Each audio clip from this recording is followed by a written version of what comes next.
Moving on now, housing and energy have been the major topics of discussion at the Daily Telegraph Future Sydney Bradfield Oration, which draws together political and business leaders from right across the state.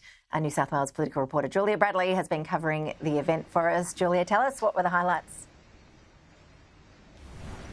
Well, Ash, now in its 11th year, the Daily Telegraph Future Sydney Bradfield Oration, as you say, has played host to so many of Sydney's top minds. Political leaders, heads of industry and community leaders all coming together today to discuss the big challenges facing our great city and also the big opportunities and city-shaping projects. But the big focus, as expected, was on housing. The housing crisis gripping Australia and really acutely impacting Sydney. We heard a keynote address from New South Wales Premier Chris Minns where he made it clear that that remains his primary focus more than a year and a half into his government. But today he did put forward a new plan which many have called disruptive and really a reckoning.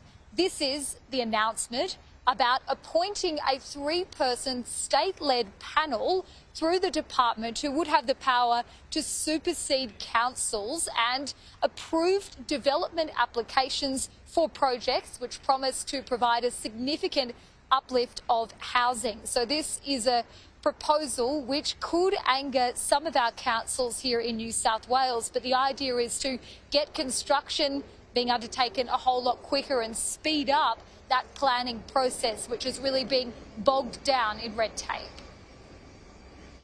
Now, I acknowledge this is a big step forward and a significant change from the status quo. Because of this reform, the state will be assuming a larger say over the direction of major housing projects within New South Wales. And like any big change, I'm sure some people will push back against it. But we're making this call because we don't have any time to waste. I like it because it's disruptive, and it's clear to everyone concerned that this is a system that is broken and it does need disruption. And Julia, I understand there was some criticism of the federal government's energy plan. There certainly was, Ash. The Federal Shadow Energy Minister, Ted O'Brien, was delivering the Bradfield Oration today, and he took a blowtorch to the federal government's energy plan, which is primarily based on renewable energy, saying that this will cost, in his opinion, about $500 billion more than what has previously been claimed. Here were his comments. Anthony Albanese and Chris Bowen are engaging in one of the most scandalous con jobs ever attempted on the Australian people.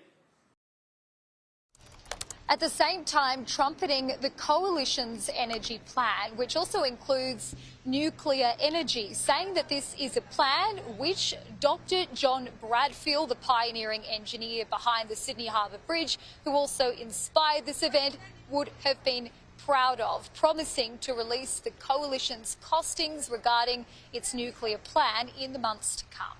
Ash. Julia, thank you.